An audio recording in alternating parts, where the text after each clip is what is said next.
and welcome back to my channel. Today we're talking about the MCAT.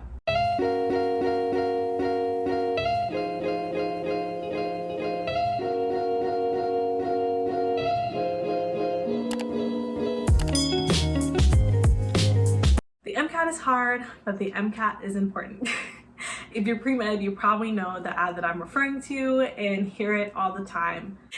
It's true, the MCAT is an important exam and it's also a really difficult exam. It was by far the hardest exam I ever had to prepare for, and it's really nothing like studying for college exams or anything else I ever had to take before. So if you don't know, I recently took my MCAT and got my MCAT score back, and I'll link the two videos here, the video of me kind of talking about right after I took the MCAT, and then the video of me talking about my score. So since the MCAT is such a huge topic, I decided to break up my MCAT series into 3 parts. So this first part I'm calling MCAT Basics, and I want to basically go over how I studied, study plan, test prep companies, what's on the exam, some of that information. In my second part, I want to talk about some key tips. So like my top tips that I feel like I realized in the last few weeks of me studying for the exam, things that I learned, of course, having taken the exam and reflecting back. Basically, if I could redo it over again, what are the things that I would do? And then in part 3, I want to talk about really the resilience that is required to get through the MCAT, or at least I felt that I had to get through it, and really the journey, the ups and downs, lessons I took away from studying for this exam, and just kind of touch on kind of those aspects of studying for the exam to round us out. So I hope that you will join me for all 3 videos, and we're going to go ahead and get started with this video, which is part 1. All right, so before we get started, I do want to kind of backtrack a little and talk about who I am. So if you don't know me, my name is Kaisha Lawrence, and I'm currently a senior at the University of Maryland, where I am studying cellular biology and genetics, and of course, as you can tell, on a pre-medical track. So I took my MCAT and I did score a 514, and we'll talk a little bit more about the score and the breakdown of that a little bit later. But I'm super proud of my score, super proud of just the work that went into it, and right now I'm just excited to share what I learned to anyone else that is going to be studying. So as mentioned, I do have a blog, and I'm also working on basically a typed version of these videos, and that will be put into a guide and PDF format that will be on my blog soon. Whenever it's uploaded, I'll go back in these videos and put in the description box below. All right, so let's go ahead and dive in and start talking about what even is the MCAT and what you need to know to get ready to prepare for it. The MCAT stands for Medical College Admissions Test, and if you don't know already, you need to take the exam in order to apply to medical schools. So for me, I felt like taking the MCAT, or really once I got my score back and being done with the MCAT, I was like, wow, I'm actually ready to apply to medical school, and it's like a huge step in your pre-medical journey. So if you don't know already, basically the exam is broken up into 4 different sections. Each section is 95 minutes long, with 59 questions, except for the reading section, which is 53 questions. So the first section is called Chemical and Physical Foundations of Biological Systems. Basically, I shortened this as ChemPhys. So this is going to be containing your general chemistries, your organic chemistries, a little bit of biochemistry sometime, and then physics class. So those are kind of the topics that are going to be tested in that section. After you finish that section, the next one is critical analysis and reasoning skills, also known as CARS. So the third section is biological and biochemical foundations of biological systems, basically. And so this is going to be your biology, there's a lot of physiology, and then biochemistry. So it's going to be, at least in my university, I took biochemistry 1 and then 2. So both topics are really on there. You're going to have your amino acid stuff, your protein stuff, and then also metabolism. So all of those pathways that are going on inside of our body, enzymes. And then for biology, it really focuses on all the different systems. So like respiratory, immune system, digestive system, like you kind of want to know all the systems. After all 3 of those sections, it's time for one more section, which is going to be psychology, sociology, and basically behavioral sciences. And so this could cover things that you've taken in like an introductory psychology and sociology class, and really some questions also about, they like to really throw in stuff about society, about health disparities, things that kind of relate to medicine as well. So one of the first things that I did to get ready to take this exam is I went ahead and went on the AAMC website and I took a look at their MCAT information. I say just go to the source, right? They're the ones who write the exam, and so they have a whole list of every single concept that is tested on the exam. And so at first, at least how I studied for exams in college, I would make like study guides and list of all the topics and just work my way through them and like study everything. So I thought I would approach the MCAT that way and kind of go through that checklist, but at least for me, I found that to be a little too overwhelming to make sure I knew every single little topic that they were going to test me on. And so instead, I ended up using my content review books, which I'll talk about in this video as well. But I say first thing, look on the AAMC website and just get an idea of what are the concepts that it's going to test you on. The next thing you probably want to look at is how much of that content do you already know from your classes? So if you haven't taken biochemistry yet, if you haven't taken physics yet, if you haven't taken genetics yet, I don't know, just throwing some classes out there, then maybe you want to take those classes first before you start studying for the MCAT. Again, that's going to be a person-to-person thing, but I think just getting a look at what's on the MCAT and comparing that to where you are in your pre-medical journey can really help set you up as far as how much stuff are you going to have to learn specifically for this exam and how much stuff have you learned in your classes already. I just was touching on with some of the prerequisite classes. That kind of brings us to our next point that I want to talk about, which is when to actually take the MCAT exam. So there can be some confusion. Honestly, it can be really confusing. I was confused too on the timeline of applying to medical school and when you'd start medical school. So I just want to talk about that and clear that up really quickly. So basically how it works is that the year that you apply to medical school, you won't go to medical school until the year afterwards. For me, I'm taking one gap year, which means I'm applying now in my senior year to matriculate a year after. So I'll have a whole gap year and then matriculate and start medical school in 2022. That means that I started studying in the summer of my junior year. Hopefully that makes sense. It can be a little complicated, but you want to think about when do you want to go to medical school, and then remember that you need to calculate a year before that of when you're going to apply. And basically a couple months before that, you want to start studying for the MCAT. So for me, I decided that I was going to take my MCAT January of my senior year.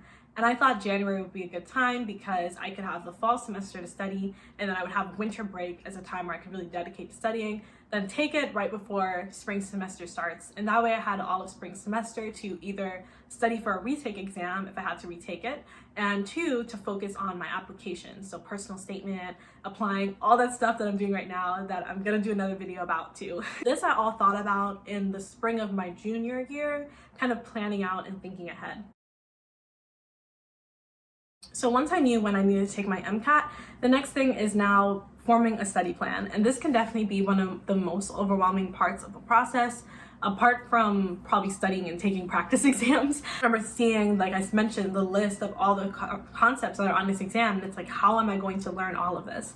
Personally, for me, I'm very much a planner, and I like to plan ahead. I like to organize. I like to have set things for every single day.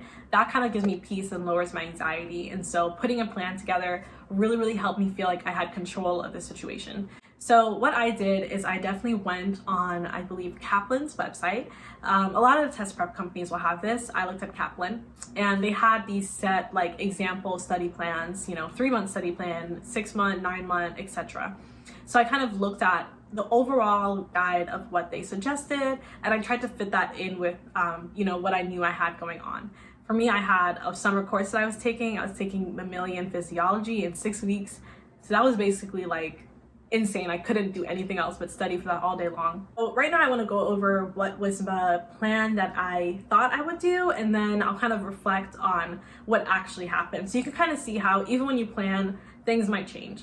So here's the plan that I set out for myself. First, in June, I would take a diagnostic exam. And diagnostic exam, it's just an exam to see where you lie.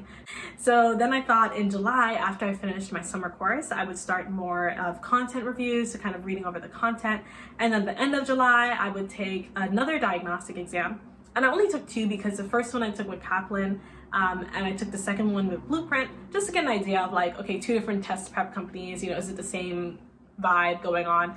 I will also just hop in and say here that when you're taking diagnostic exams, a lot of these test prep companies will have a half-length diagnostic for free, and even Blueprint has a full-length exam for free. And so I will be laying out all of the free resources in my guide that's coming out soon, but just wanted to pop in and also mention that. So then in August, I wanted to finish content review. That was my goal, and to start practice problems and really kind of review like weaknesses or stuff that I really struggled with. And then September, I thought I would take full length number 1. So full length, as it sounds, is for a full length exam. So the full 7-hour exam that you would sit through and kind of start to mimic what the real exam is like.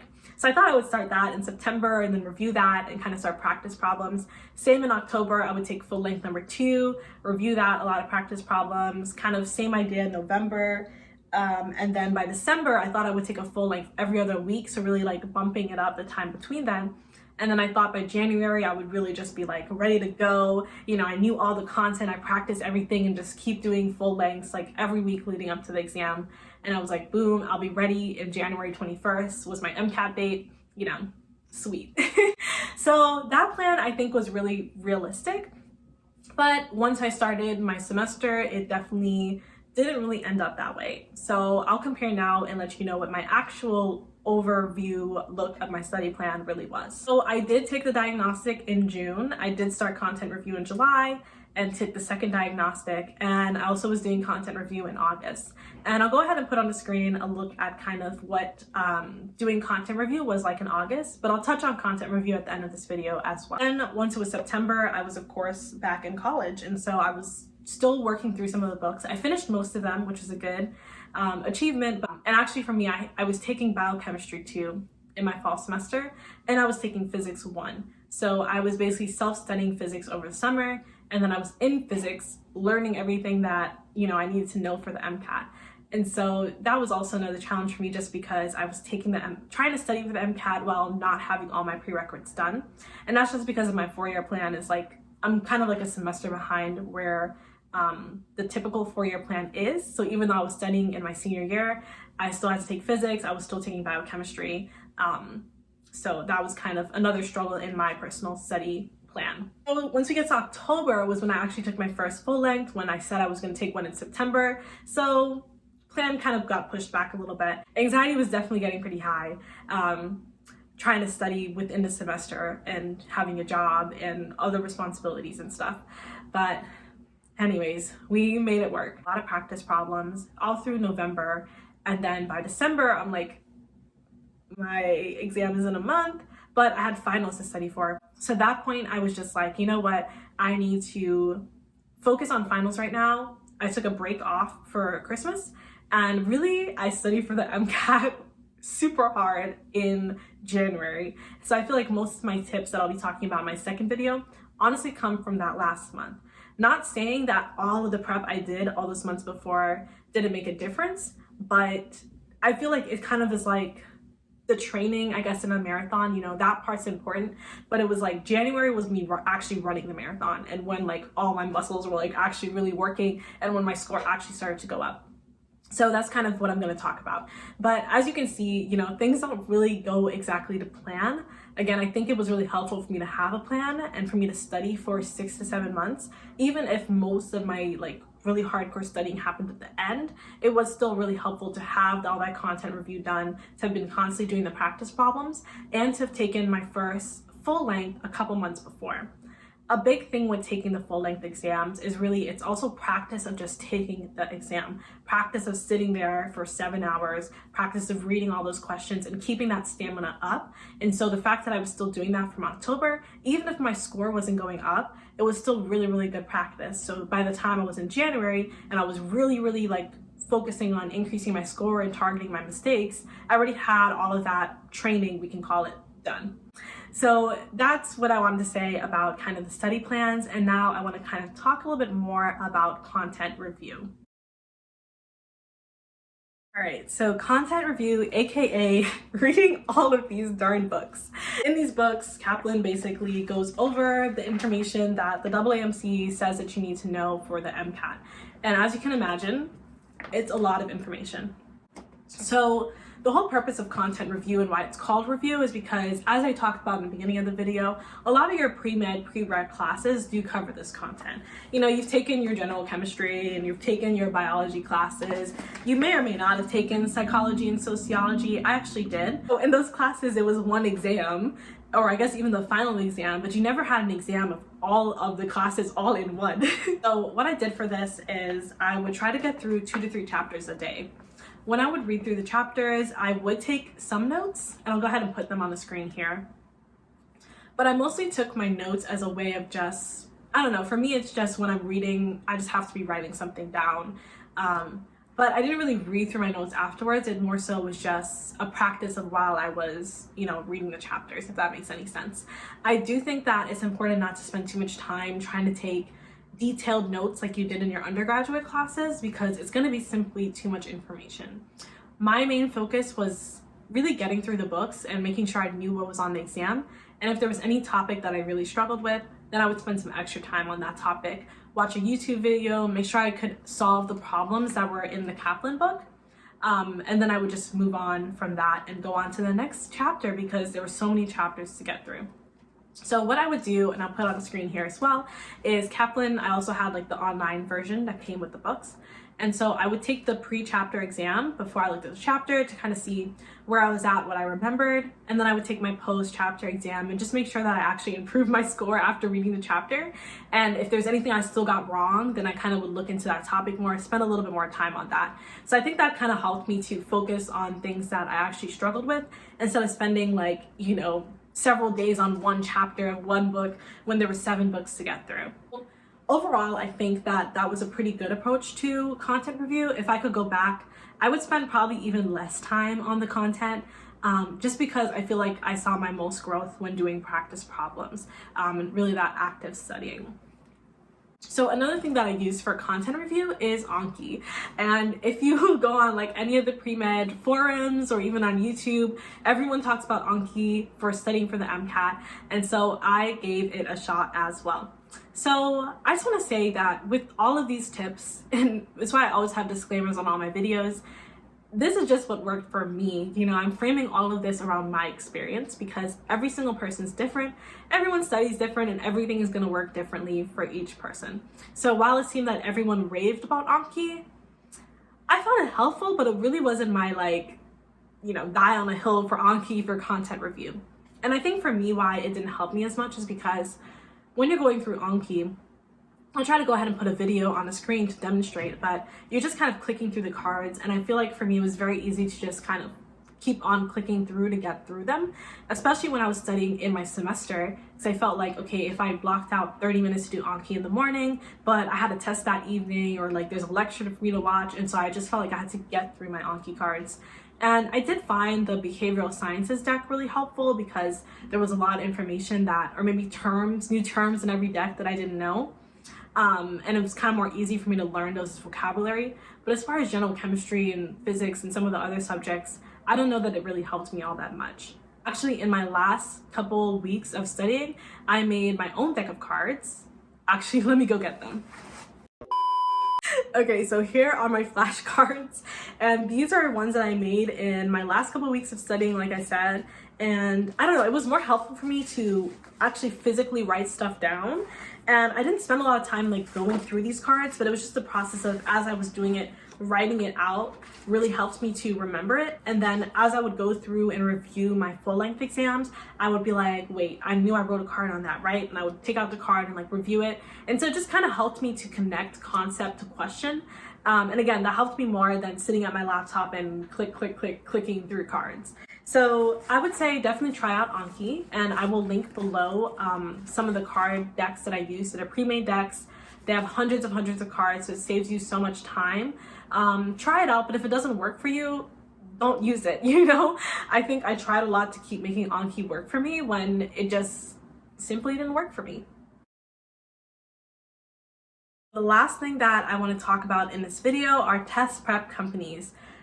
Where are you going to put your money, right? So first one that I already talked about is Kaplan. So I decided to go with Kaplan because I feel like I heard the most about it, and I feel like review-wise, it's just like a solid choice. You know, I heard that they really covered the content well without covering content that you didn't really need to know, that their explanations were good, and it just seemed like a solid choice for me. And so I went ahead and got their platinum bundle, I believe. So I had the books, I had the online quizzes and the QBank, and I had the practice tests. All these Kaplan books I think were super helpful for content review. Even in my later, getting ready for the test, I would go back to the chapters sometimes, and they had really good explanations. So overall, I thought the books were really good. The QBank I thought was okay. So I found that, some of the questions that are in this book, or that they have the online versions or the QBank, they were kind of more of like content review questions. And so these were questions that I should have been incorporating in those early months of just like, hey, do you understand the material or not? Versus on an actual MCAT, you can get questions right, even if you don't fully know the material, I would say, or like you can kind of use logic of the passage, let me put it that way, to answer questions. Or vice versa, you can really understand the material and get all the little Kaplan questions right, but get it wrong on the actual exam because it was how they were asking the question or how they wanted you to interpret it. So I found that basically the QBank questions and questions that you would actually see on the MCAT just didn't really correlate. And so I don't think that's bad, but I think that the timing that you use those questions is important. I would use those questions at the start when you're just reviewing material. If you get a question wrong on that amino acid, hey, I need to review my amino acids and their properties. Boom, add that on your review schedule and really get that content down. So there are some other QBanks that people really, really recommend, and one of those is UWorld. So I went ahead and purchased UWorld because everyone raves about it and how good their questions are compared to AAMC. And I would have to agree. Compared to the Kaplan QBank, like I was trying to explain, that was kind of more just testing on content, I feel like UWorld really captured some of the difficulty that you would actually see on the AAMC exam. Actually, I would say UWorld is basically all the more difficult AAMC exams that you would get in one, practice test that you would take. And so these are really good to not only test my content, but also test my test taking skills and question answering skills. UWorld is their explanations are great. And I would actually take my pictures and put them into like my own Anki cards that I was reviewing. So they helped out a lot. UWorld is expensive though. So I do think that I could have done well and got my same score without it. Especially since I had AAMC material. So I think if you're really, if it's not on your budget, I don't think you need it. Like everyone says, like you need UWorld. I personally don't think like you need it to do well on the exam. I didn't even finish all of my UWorld. I tried my best, but I couldn't even get through all the questions. So if you have the money, I think it can be really helpful.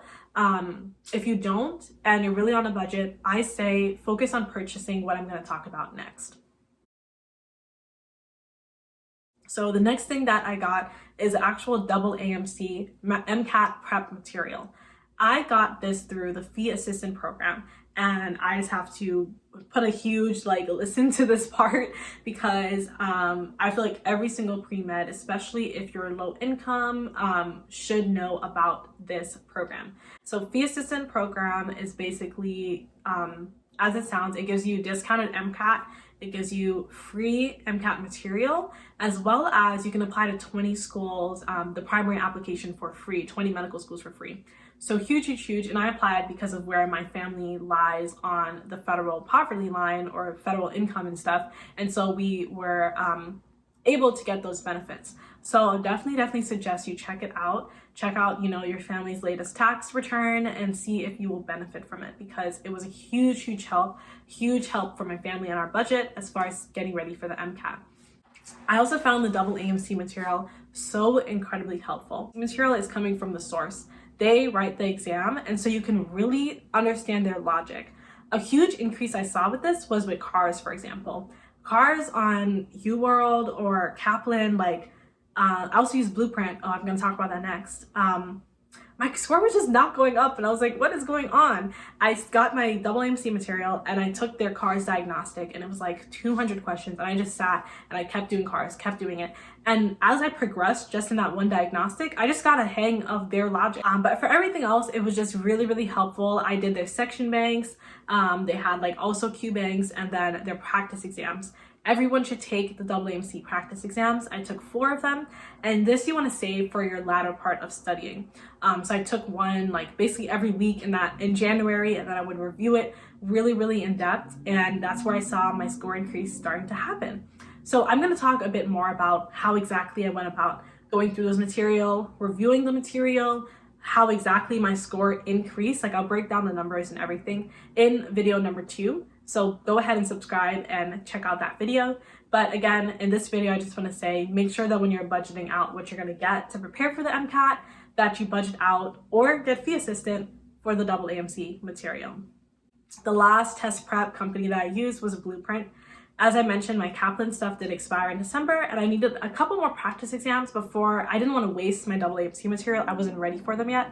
So I bought some Blueprint exams, and I thought those were also helpful. I really like how they actually will analyze everything that you do. I think I took 3 of their exams, and I got the same score every time. So I don't know what was going on there as far as how it helped me improve, but overall it was still really solid practice, and I really like their setup and like their website. So I would suggest it as well. I think it felt pretty comparable to Kaplan. I wouldn't really say that one felt crazier than the other.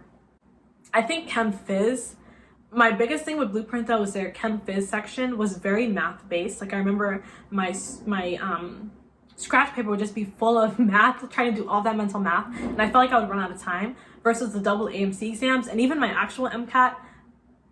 Maybe I did like 4 math problems of like, actually having to work it out. I don't know, it's a little bit of a blur, but for the most part, I can say for sure that Blueprint just had way more calculations, which take up more time than what you might actually see on the MCAT. Other sections felt comparable, but that was really the main thing for me. All right, so I think that pretty much concludes what I wanted to talk about in this first series. You can see why I wanted to break this up into 3 videos, because I don't want to be here just talking my head off, but I did want to touch on this information that I thought was really important before I start talking about tips or, reviewing exams and some of that other stuff.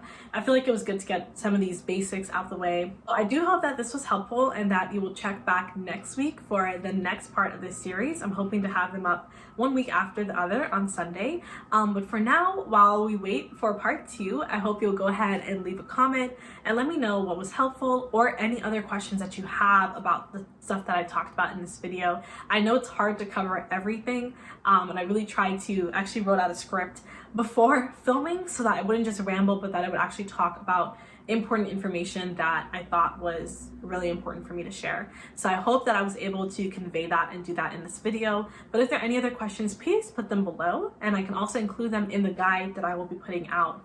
So that is it for this video. Thank you so much for watching. Good luck studying and preparing for the MCAT. And if there are any questions or really anything, please, my email's below, my DMs are open. Anything, I will try to help as best as possible, because coming from, first generation college student, first one in my family to apply to medical school, this whole journey is can be really overwhelming, and there can just be so much advice out there, but at the same time, no guidance. I feel like I want to do everything I can to help other students with preparing and be as transparent about the process as possible. So go ahead, leave a comment. Don't forget to like and subscribe, and I will see you next week with my next video.